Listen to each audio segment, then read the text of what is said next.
Kajian ilmiah.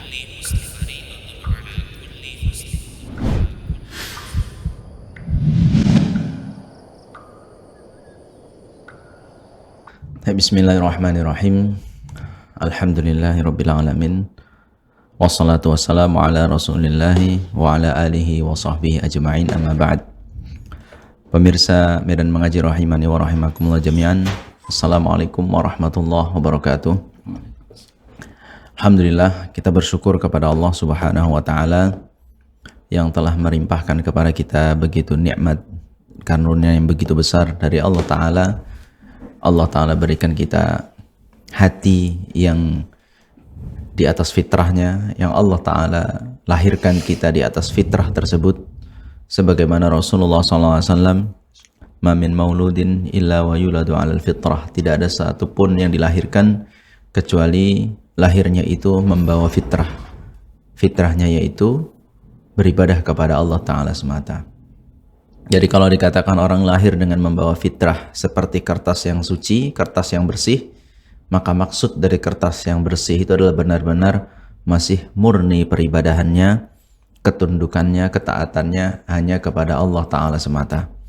Gitu. Dan mudah-mudahan kita terus bisa menjaga fitrah kita ini, menjaga kesucian hati kita ini, sampai kemudian nanti kita kembali kepada Allah Subhanahu wa Ta'ala. Di mana Allah Ta'ala berfirman di surat Asy-Syams, yaitu qad aflaha man zakkaha wa qad khaba man dassaha. Sungguh sukses ya, sungguh meraih keberhasilan orang-orang yang bisa membersihkan hati mereka, dan sungguh celaka orang-orang yang rusak artinya atau berpaling dari fitrahnya yang Allah Subhanahu wa taala berikan saat dia dilahirkan oleh orang tuanya. Nah, di sini ikhwati fillah rahimani wa rahimakumullah jami'an, bersyukurlah jika kita tergolong orang-orang yang hatinya sehat ya, sebagaimana kita sudah bahas di pertemuan sebelumnya. Di sana ada hati yang sehat, ada hati yang sakit, bahkan ada hati yang sudah mati. Maka bersyukurlah kalau kita masih dapati tanda-tanda hati itu dalam kondisi sehat. Hati itu bisa menikmati ibadah. Hati itu ingin mentaati Allah Ta'ala. Hati itu membenci perbuatan maksiat. Hati itu kian menyenangi tempat-tempat yang mendatangkan kebaikan, orang-orang yang mendatangkan kebaikan.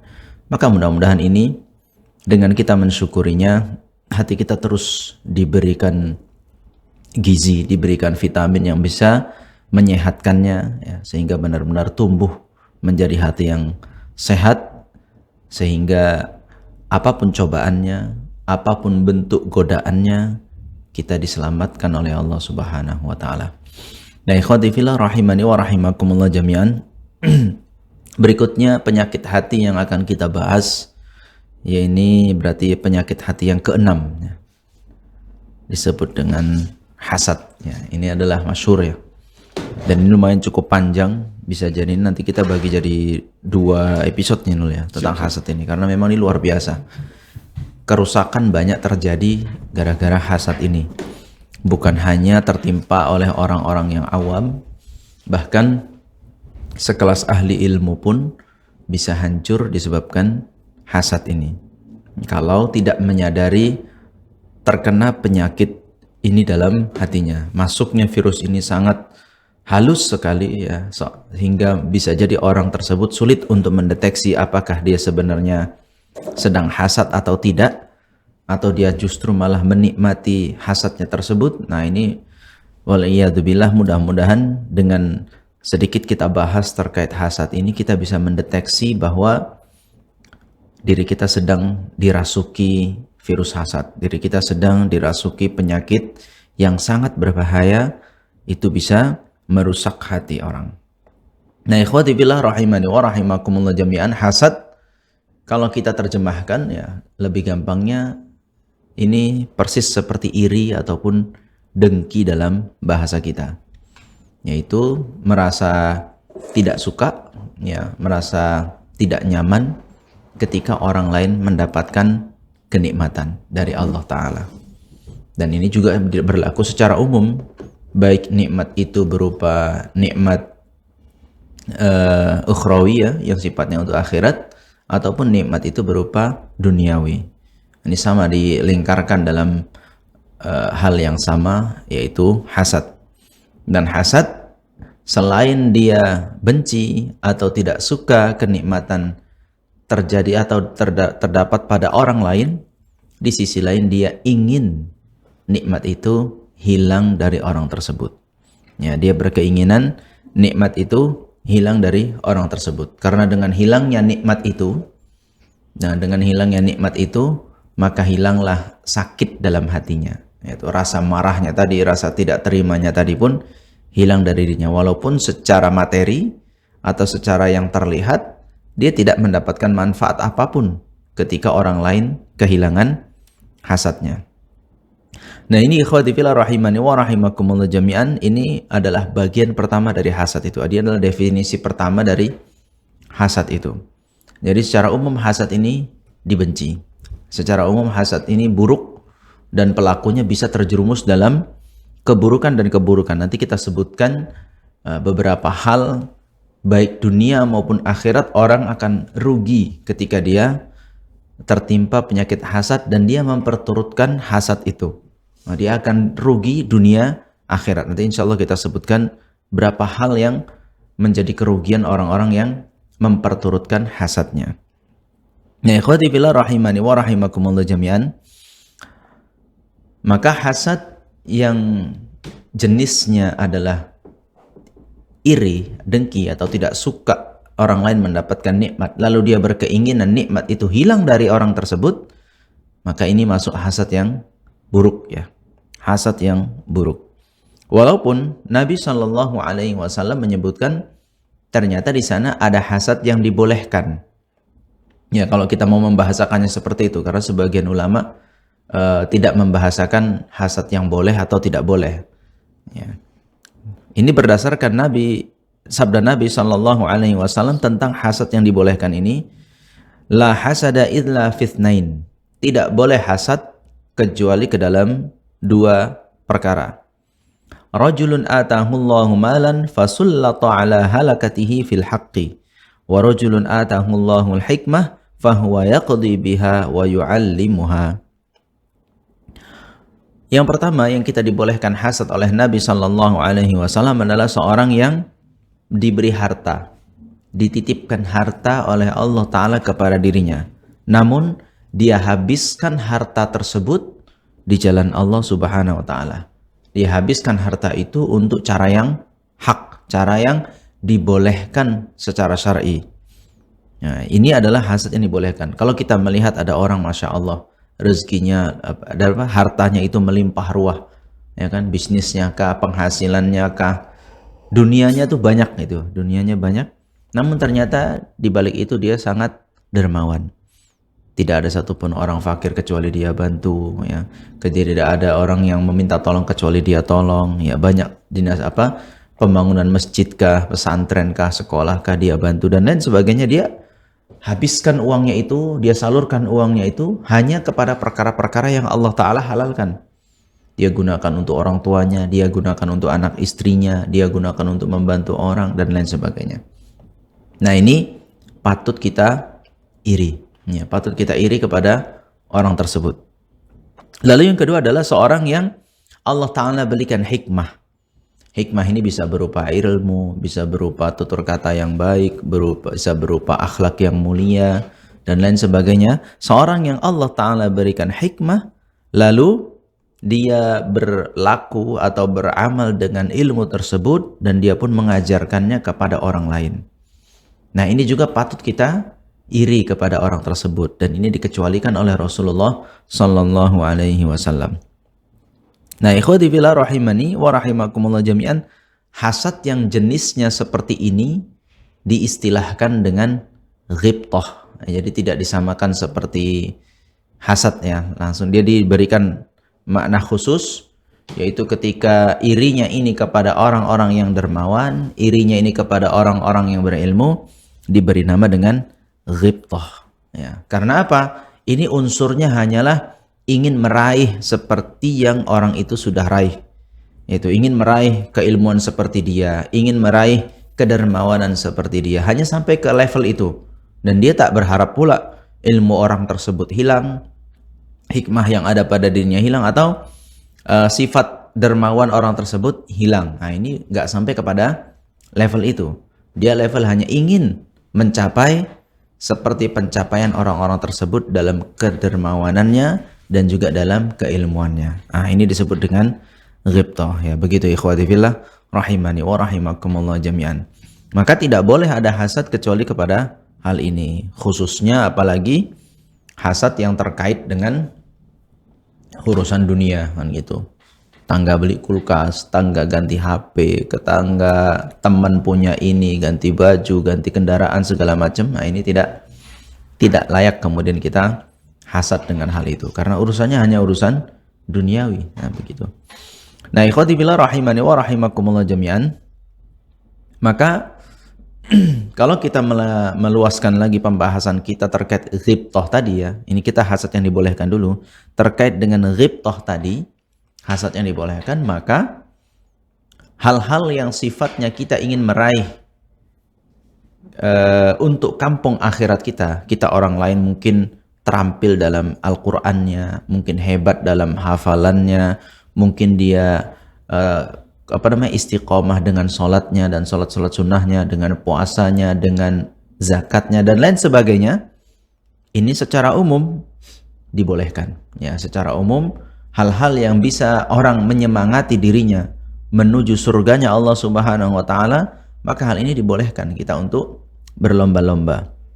Sebagaimana Allah Taala firmankan di surat Al-Mutaffifin ayat 22 sampai 26, "'Alal araiki yanzurun ta'rifu fi wujuhihim nadratan na'im yusqawna min rahiqim makhtum khitamuhu misk wa fi dzalika falyatanafasil mutanafisun."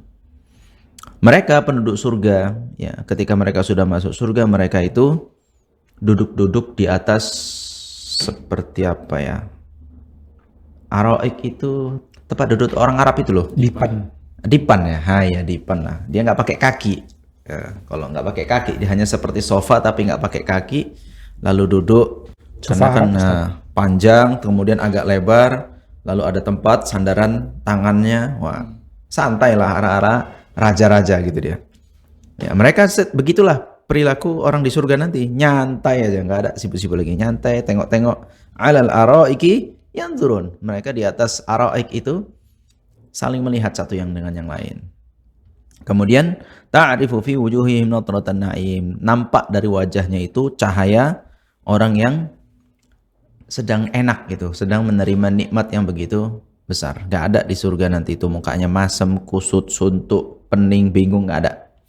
Wajahnya menunjukkan wajah yang orang-orang yang terawat, ya. Naim itu bisa terawat, wajahnya berseri-seri, enak lah.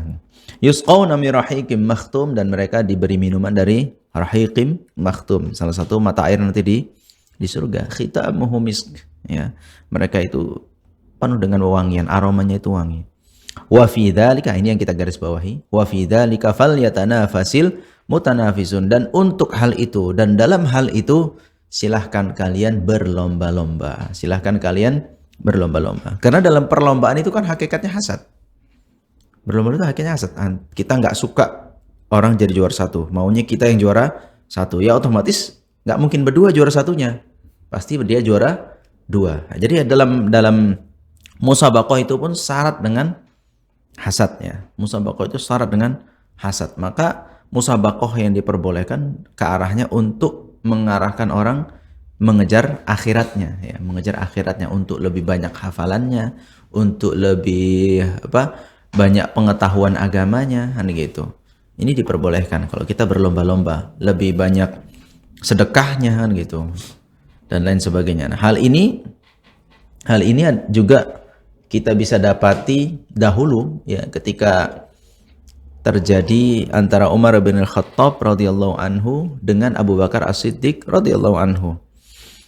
Maka satu ketika dalam hadis yang sahih diceritakan, Nabi SAW pernah menganjurkan para sahabat untuk berinfak yang waktu itu dibutuhkan untuk keperluan perang, ya, keperluan untuk berjihad di jalan Allah Subhanahu wa taala. Maka mendengar anjuran Nabi Shallallahu Alaihi Wasallam tersebut, Umar bin Khattab langsung membatin dalam hatinya, mengatakan, hari ini akan kukalahkan Abu Bakar As-Siddiq.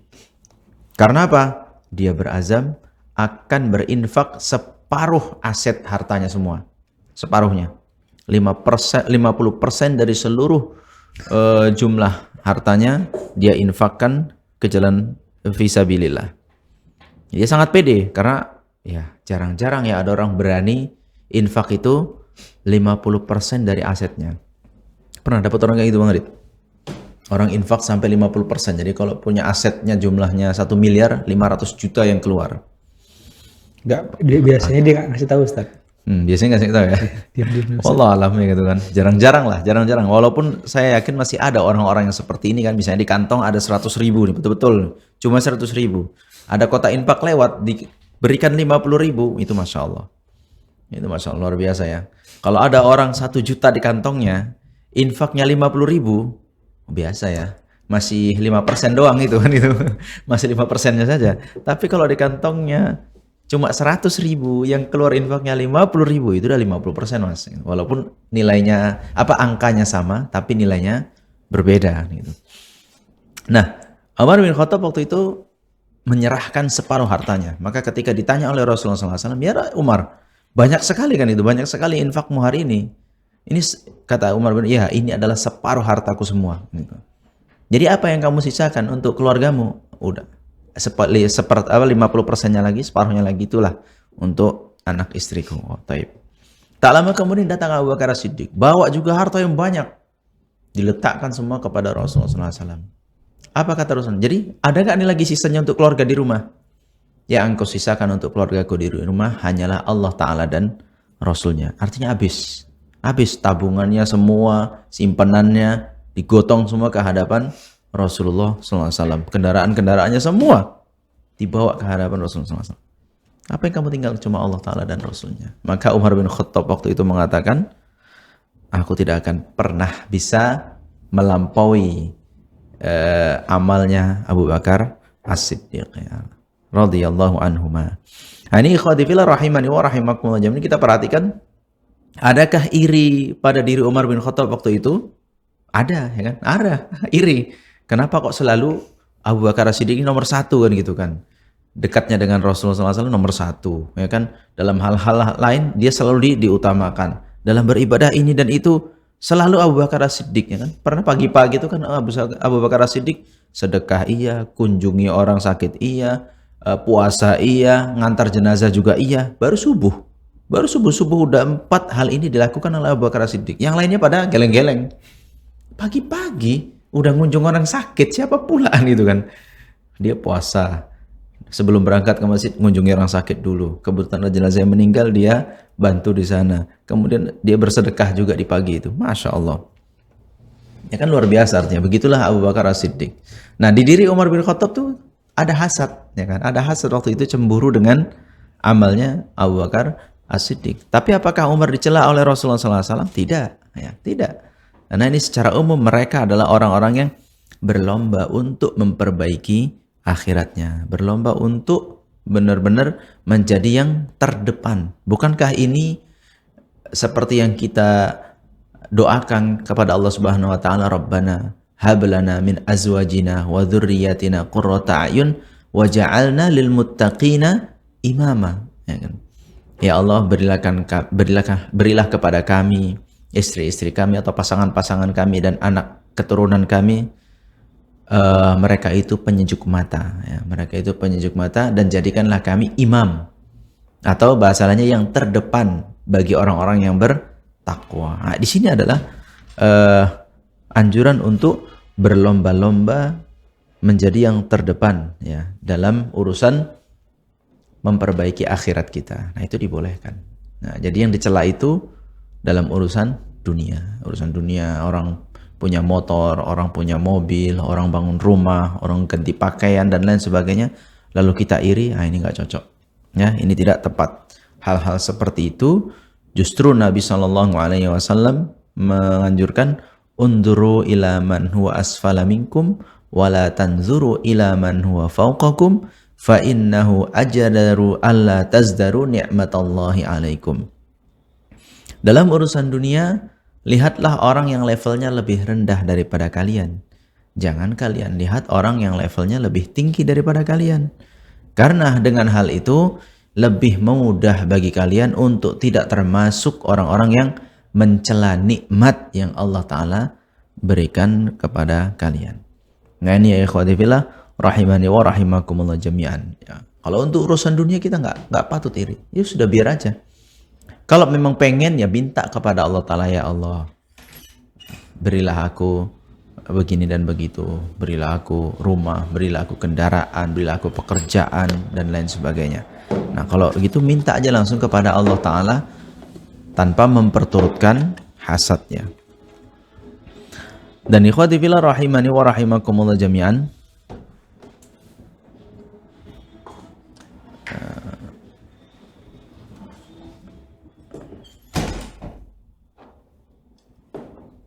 seperti yang kita katakan tadi, bahwa hasad ini sulit ya, sulit untuk dihindari. Bahkan sekelas Nabi Musa alaihi salam pun pernah hasad. Sudah meninggal tuh. Kan kita dengar kisah ketika Isra dan Mi'raj ya. Ketika Isra dan Mi'raj, kemudian Nabi SAW bertemu dengan Nabi Musa ya. Kelanjutannya dalam riwayat lain dikatakan apa? Dikatakan bahwasanya kemudian Nabi Musa menangis. Lalu ditanya, "Ma yubkika? Apa yang membuat menangis wahai Musa?" "Li'anna ghulaman bu'itsa ba'di yadkhulul jannata min ummatihi aktsaru mimman yadkhuluha min ummati." Karena setelahku ada seorang yang diutus ya menjadi seorang nabi dan rasul, di mana umatnya itu masuk surga lebih banyak daripada umatku. Iri Nabi Musa? Iri. Karena apa? Pencapaian jumlah umat yang masuk surganya lebih banyak Rasulullah Shallallahu Alaihi Wasallam. Nah begitu. Jadi ini boleh ya, sah-sah saja gitu. Selama untuk kebaikan akhirat. Dan ini juga merupakan informasi baik bagi kita, kan ternyata umat Nabi Muhammad itu banyak nanti yang masuk surga. Mudah-mudahan kita termasuk di antara orang-orang yang diberi rezeki oleh Allah Ta'ala masuk ke dalam surganya. Insyaallah. Kemudian ya ikhwati fillah rahimani wa rahimakumullah jami'an. Masih panjang nih kan? Bisa Nul? Bisa. Oh ya. Kemudian tadi kita katakan, merugilah orang-orang yang hasad. Bahkan kerugiannya itu dunia akhiratnya. Kerugian yang didapati orang yang hasad itu nggak main-main. Ketika seorang memperturutkan hasadnya, ya rasa sakit hatinya, iri dan dengki yang ada pada dirinya itu dia perturutkan terus kan gitu kan. Sehingga ini kan tentu memberikan efek. Memberikan efek dari perkataannya, dari tingkah lakunya, sikapnya kepada orang yang dia hasati. Nah ini kan akan memberikan dampak kepada itu semua. Dan ini nanti menjurusnya kerugian dunia dan akhirat. Kita sebutkan satu. Untuk urusan akhirat dulu ya. Untuk urusan akhirat apa saja ruginya? Yang pertama adalah orang yang hasad akan terjerumus pada menolak takdir. Orang yang hasad akan terjerumus kepada sikap menolak takdir. Karena apa? Orang lain mendapat kelebihan itu sudah ditentukan oleh Allah Ta'ala. Ada di antara kita yang diberi dunia sekian. Itu sesuai dengan keutamaan yang Allah Ta'ala tetapkan kepadanya. Dan itu sudah ditakdirkan sejak 50.000 tahun sebelum diciptakannya langit dan bumi. Itu sudah Allah Ta'ala tetapkan dan tidak mungkin dirubah lagi. Memang sudah seperti itu. Nah, sebagaimana Allah Ta'ala firmankan dalam surat Al-Qamar ayat 49, "Inna kulla syai'in khalaqnahu biqadar." Sungguh, setiap sesuatu, semuanya itu sudah kami ciptakan dengan takdirnya. Ada kadarnya di sana. Ya. Maka dari itu wajib kita mengimani takdir. Ketika orang mendapat kelebihan, ya, secara duniawi dia mendapat kelebihan dari kita, maka ya sudah, terima itu bagian dari ketetapan Allah Ta'ala.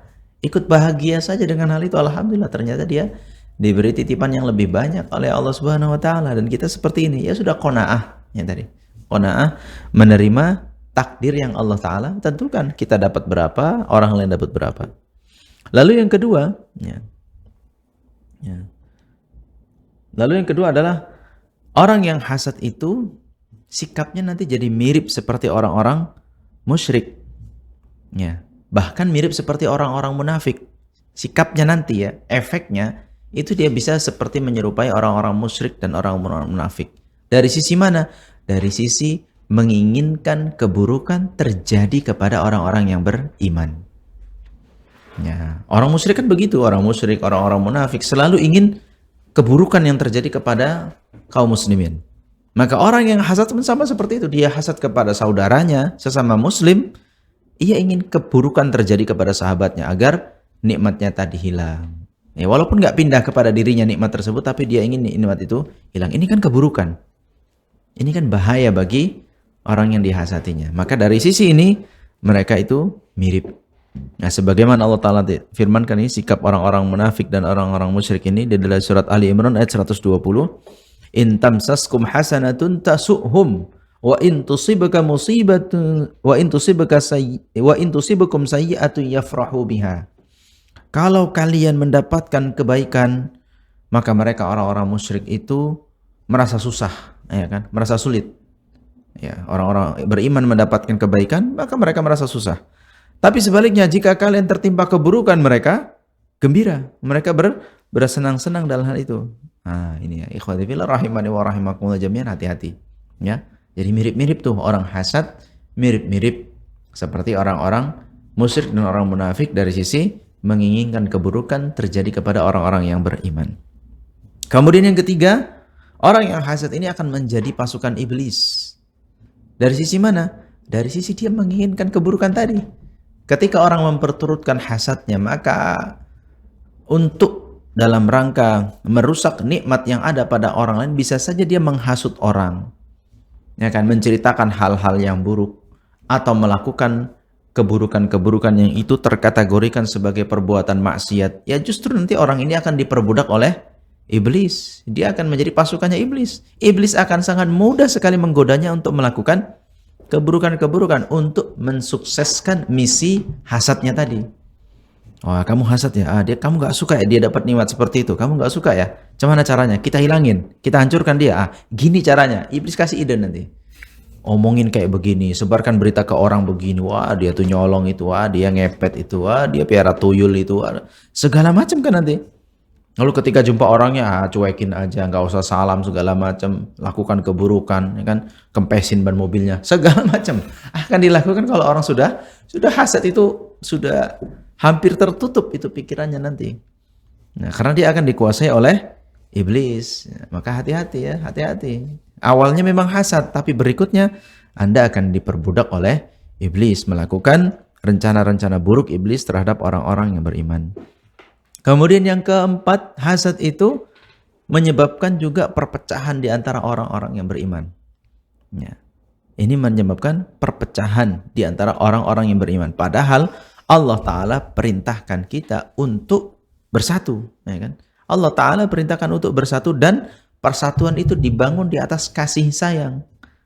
Ya. Maka orang yang hasad akhirnya akan memunculkan kebencian dan kebencian. Gara-gara memperturutkan hasadnya, kebencian yang muncul. Dia hasut orang untuk membenci orang itu juga.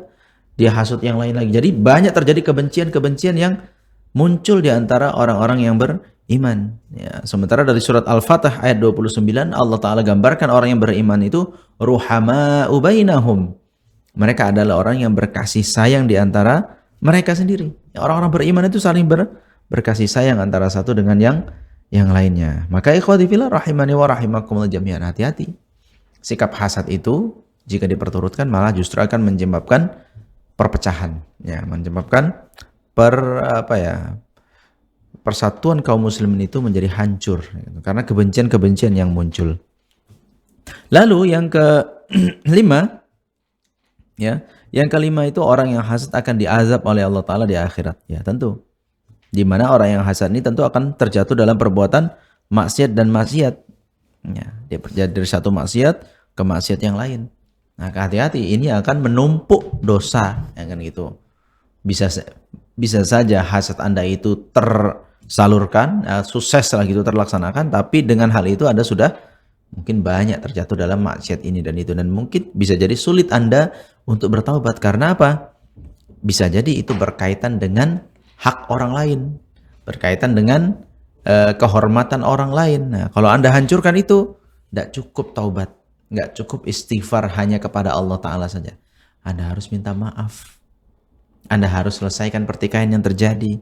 Anda harus mohon maaf kalau ada hal-hal atau orang-orang yang terzolimi. Apakah hartanya, apakah darahnya, atau bahkan kehormatannya. Maka ini semua perlu banyak cara Anda agar selamat dari azab tersebut. Kebiasaannya, biasanya orang sulit untuk melakukan itu.